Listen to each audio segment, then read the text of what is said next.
Hey, I'd like to welcome you to another episode of Mission Matters.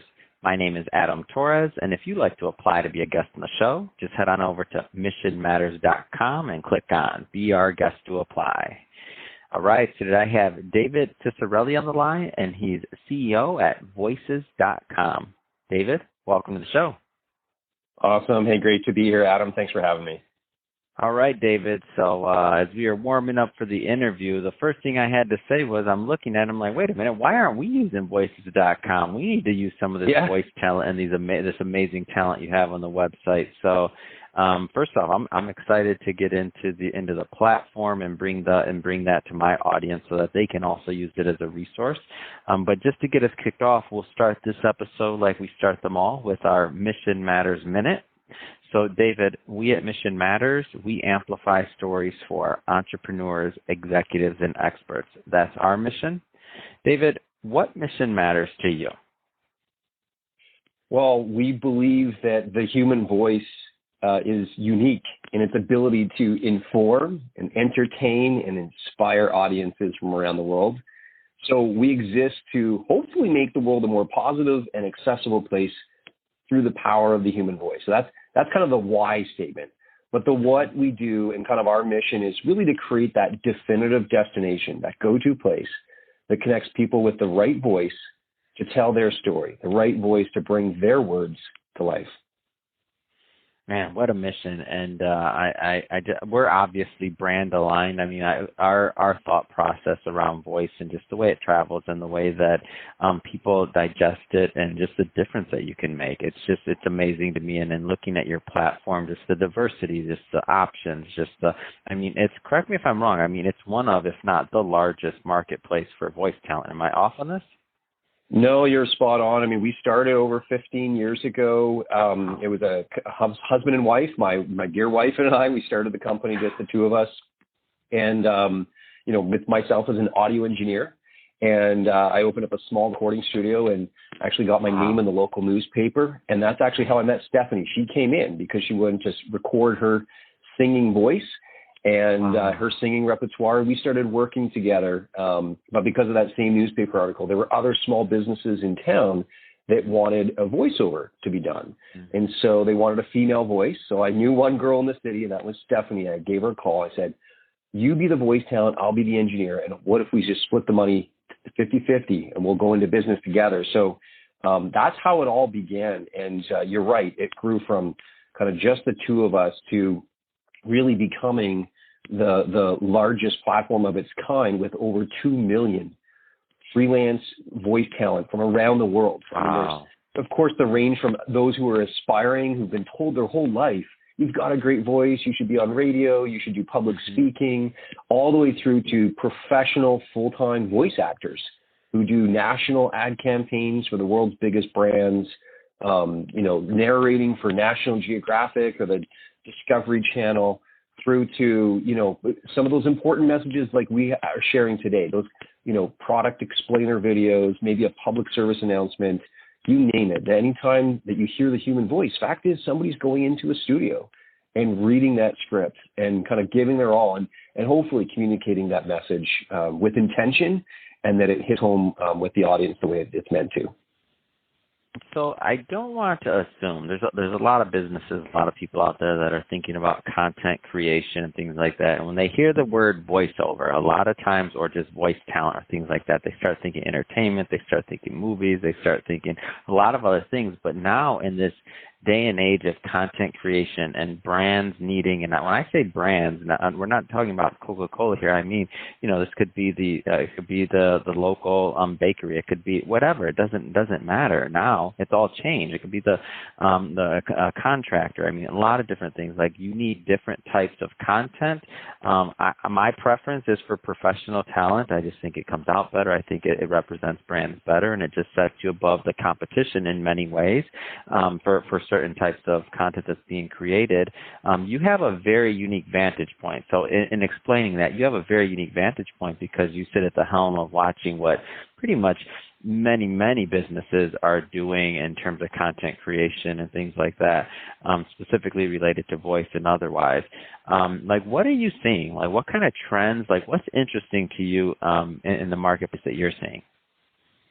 Well, you're right. It's, most people immediately think of, a radio commercial or a TV ad, right? Like traditional broadcast type of content. In fact, that's only about 10% of the overall voice content that's produced is Wow, in that classic that's what I kind of thought. So only traditional. 10. Yeah, you're right on. So then what becomes, quote unquote, the non-broadcast? Well, it's everything from a phone system recording to a podcast intro and outro or some kind of online ad. But the number one category, Adam, is what we call online videos. Now, it's a bit of a broad category, but it's ranging from everything from a voice being used in an explainer video. Maybe somebody's doing a product launch video for a Kickstarter campaign.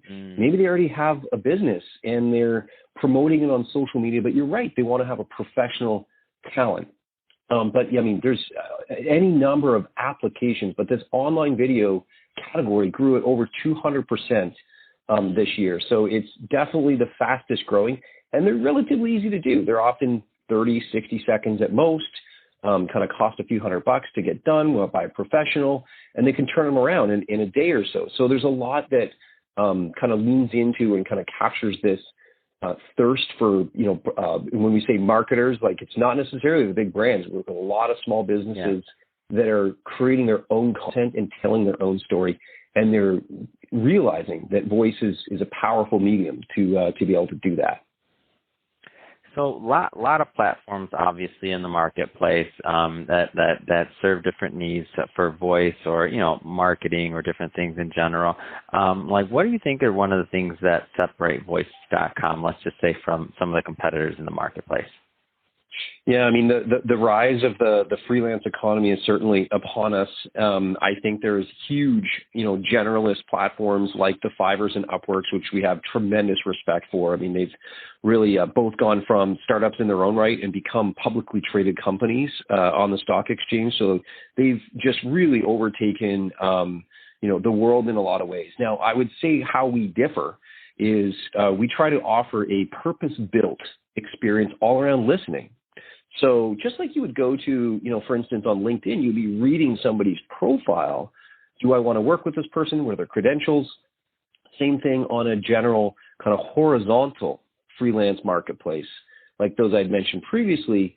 You're really reading is kind of the default posture, if you will. But on voices.com, you're actually listening. So yes, you can read about the experience of the talent, but more importantly, you can hear their voice. So there's little embedded audio players. You can click play and hear everything from a monster truck rally to a phone system greeting to an audiobook being narrated. All the talent kind of have their own specialties. And it's not just the profile, it's the search results, it's kind of the talent directory. But where it really becomes evident in terms of a point of differentiation is when you post a job on voices.com, you get a response of the talent who's interested in working with you. Sure, they're going to quote on the job how much they think it's going to cost and kind of their expectations on timeline. But most importantly, they're going to read a sample of your script. So Adam, you actually get to hear your own words come to life, which I think is really cool. You're kind of, almost hearing, does this person sound like they fit my brand identity? Are they delivering enough energy or perhaps too much? Maybe it's a different kind of, you need a more professional, subdued sound, kind of a straight read. But whatever it is, you're hearing people actually audition for you. And when you find the right voice that works for you and your project, you can go ahead and hire them through the platform. So I think that purpose-built around the active listening is one of the main things that differentiates voices from those in the marketplace. So we've kind of tackled the the voices.com story, if you will, from the business or the employer side of things, and like who can benefit from hiring. Let's talk a little bit about the talent side of things, because I think it's amazing. Like especially in this gig economy, and with people looking for other ways to earn money and to really leverage their gifts to be able to earn, right, to create these win-win scenarios. Tell us a little bit more about the talent side of things and how kind of response you've gotten there. Yeah, the talent they develop an amazing community on Voices.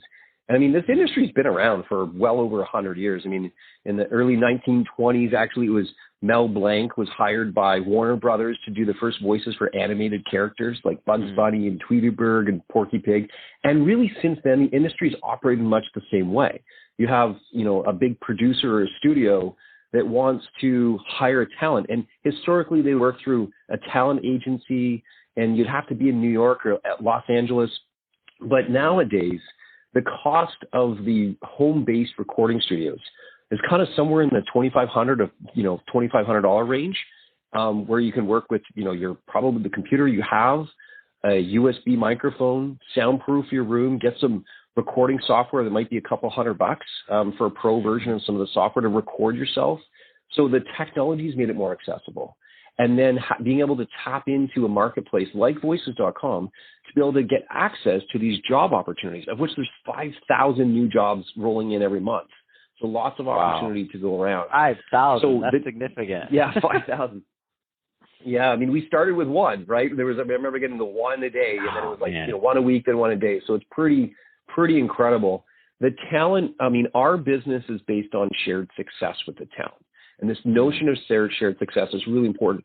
We only can rise up and continue to grow and bring on more clients who ultimately hire the talent, right? If we can help those talent raise their game, if they can know how to use the platform, but more importantly, how to be business owners in and of themselves. They're freelancers, yes, but in a lot of ways, they view themselves as sole proprietaries or as business owners. Mm-hmm. And so the more we can teach them the talent community about everything from quoting and negotiating through to even replying to jobs.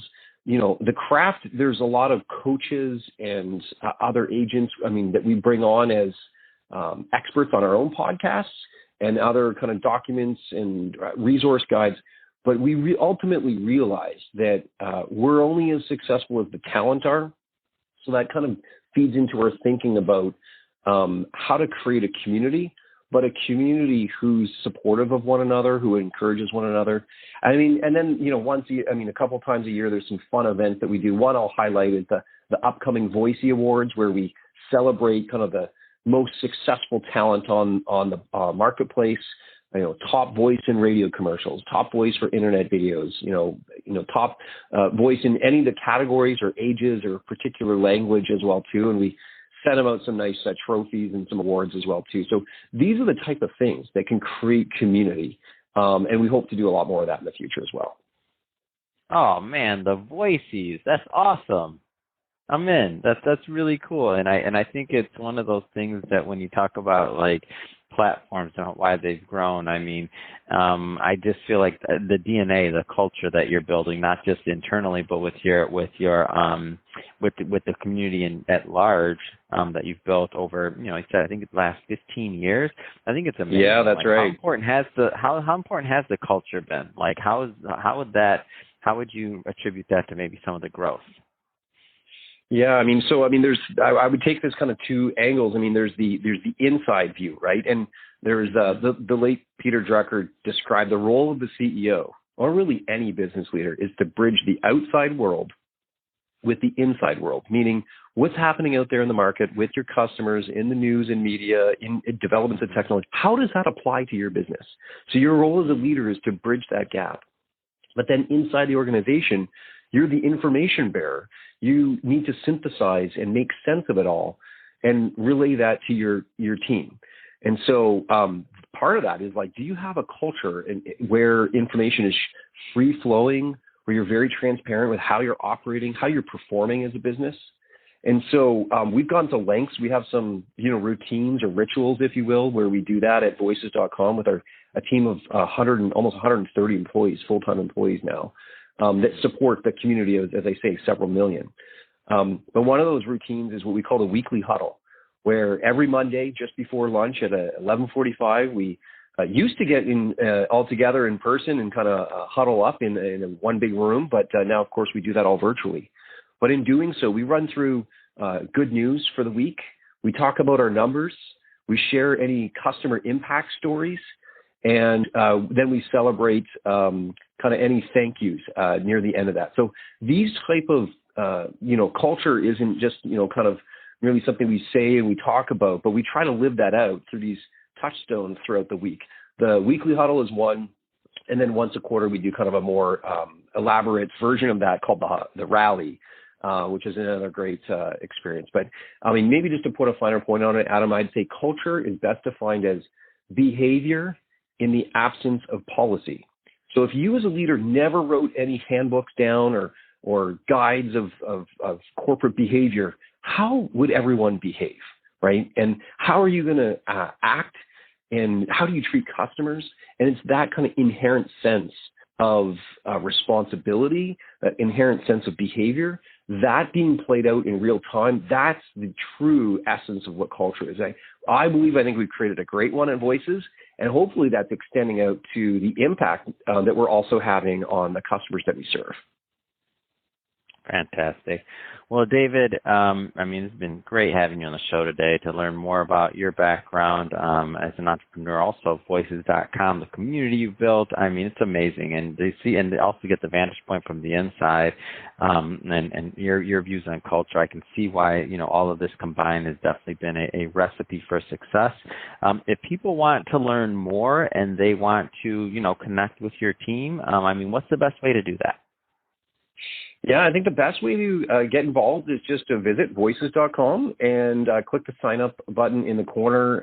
It's completely free. You can sign up with your Google or Apple account, and by doing so, you get to pick whether you're a voice talent or interested in being a voice talent, and set up a profile that way, and we'll send you all kinds of resources. Or if you are a client, maybe you are a business owner yourself, and you're thinking, yeah, you know what, I really am thinking about creating an online video. I'd like a professional narrator. You can pick, I want to hire a talent, and we'll make sure we give you a hand that way. Find someone great for your project, and more importantly, for the brand that you're creating. So that's the best way to get in touch. If you want to reach out to me personally, LinkedIn is a great way, just David Ciccarelli on LinkedIn, and I'll always be sure to extend my network whenever I can, and hopefully lending a helping hand and maybe form a new relationship that way. Awesome. Well, we'll definitely put the voices.com website, all that good stuff in the show notes, so our audience can just head on right over, click on it, and head right on over and check out the site. And to the audience, if this is your first time here with Mission Matters, just to let you know, we're a platform that's really dedicated to bringing out entrepreneurs and executives and experts and having them share their mission, how they're adding value to the marketplace, like why do they do what they do.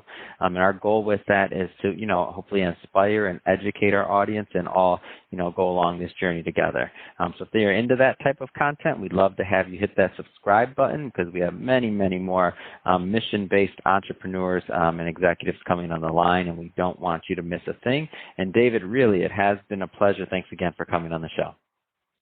Right back at you. Thanks so much, Adam. Really appreciate it. All right, David. So we'll cut the audio there. Of course, you knock it out of the park because you are a professional. I know you know how to do this stuff. Man, that was great. No, you're asking spot on questions. I loved it. No, man, it's awesome. It's good. I learned a lot. I think the platform, the story, man, what an amazing story. 15 years later, you look up and you're like, whoa, how'd this happen? And I'm not saying there wasn't a lot of pain, and I'm not saying there wasn't a lot of work that went into it, but it's still, you must sometimes look back and say, this is amazing. It started with one gig, right? You never know. Yeah. Well, you just stick with the same thing long enough, right? That's the key, is like you just, I think you find one little slice of the world and you just stick with it. So I appreciate you giving me, likewise, a platform to tell that story. It means a lot to me. Absolutely. So one quick last note. What is the best email that you want my team to send you over all the content when it's up and live? Oh, yes. Can you send it just to david@voices.com, and then we'll be sure to share all that on social as well too once it's live. david@voices.com. All right, perfect. Yep, so I'll also CC Oscar Hamilton, so they have it and they have the content as well.